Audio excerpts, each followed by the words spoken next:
Dans le chapitre Conquête et société coloniale au XIXe siècle, nous avons vu la semaine dernière des mots de vocabulaire. Tout d'abord, nous avons vu que la colonisation, c'est la conquête et la domination d'un territoire par un autre pays. En bref, la colonisation, il faut toujours deux personnes. Il faut d'abord une métropole, qui est le pays qui colonise. Et puis, il faut aussi donc une colonie, c'est le territoire qui se fait dominer, qui se fait prendre par un autre pays. Prenons tout de suite un exemple. Dans le cas de l'Angleterre. L'Angleterre, c'est une métropole. Voilà, elle va au Canada, elle prend possession du Canada, et le Canada devient la colonie de l'Angleterre. Alors, elle en prend possession en envoyant plusieurs types de personnes, en envoyant des fermiers, en envoyant aussi des administrateurs, en envoyant des soldats, mais aussi des missionnaires. Finalement, tout ce qui permet un peu d'encadrer, de contrôler, de diriger la vie des populations locales. Voilà. Alors, une fois qu'on a des colonies, on ne se contente pas seulement d'être présent dans un continent. Très souvent, des métropoles comme l'Angleterre, la France, vont prendre possession de territoires sur plusieurs continents. Et quand on a plusieurs colonies, on a ce qu'on appelle un empire colonial. Alors reprenons l'exemple anglais. En 1815, les Anglais, donc, ont pris possession du Canada. Ils ont également pris possession de certains territoires dans les Caraïbes, aussi d'un territoire qu'on appelle le Guyana en Amérique du Sud, de territoires en Afrique, notamment en Afrique du Sud, autour de la ville du Cap, aussi en Inde et un peu en Australie. Voilà, très simple, ils ont ce qu'on appelle un empire colonial. Alors, de 1815 à 1914, donc la période qui nous intéresse, il y a plusieurs choses qui se passent. La première chose qui se passe, c'est que en 1815, on avait surtout deux grands empires coloniaux. Les deux grands empires coloniaux, c'était l'empire colonial espagnol et l'empire colonial portugais, et aussi le troisième important, c'était l'empire colonial anglais. Ils avaient surtout des territoires en Amérique. Voilà, ça c'est la situation en 1815.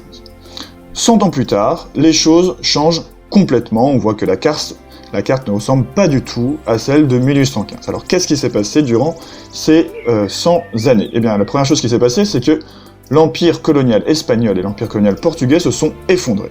Voilà, tout simplement. Et toutes les colonies d'Amérique sont pratiquement devenues indépendantes. C'est-à-dire que les pays qui étaient sous la domination des Européens, qui étaient des colonies des Européens, sont devenus des pays indépendants, comme le Brésil, l'Argentine, le Mexique. Voilà, donc ça, en Amérique, il n'y a pratiquement plus de colonies en 1914.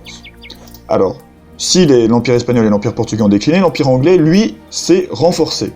Alors il s'est renforcé dans plusieurs territoires, il s'est renforcé en Asie, et puis il s'est aussi renforcé en Afrique. Et à côté de l'Empire anglais, eh bien, il y a l'Empire français, qui s'est aussi taillé une part du lion en Afrique et un petit peu en Asie. Voilà, sa situation en 1914, il faut donc retenir que c'est surtout l'Angleterre et la France qui ont les deux plus grands empires coloniaux.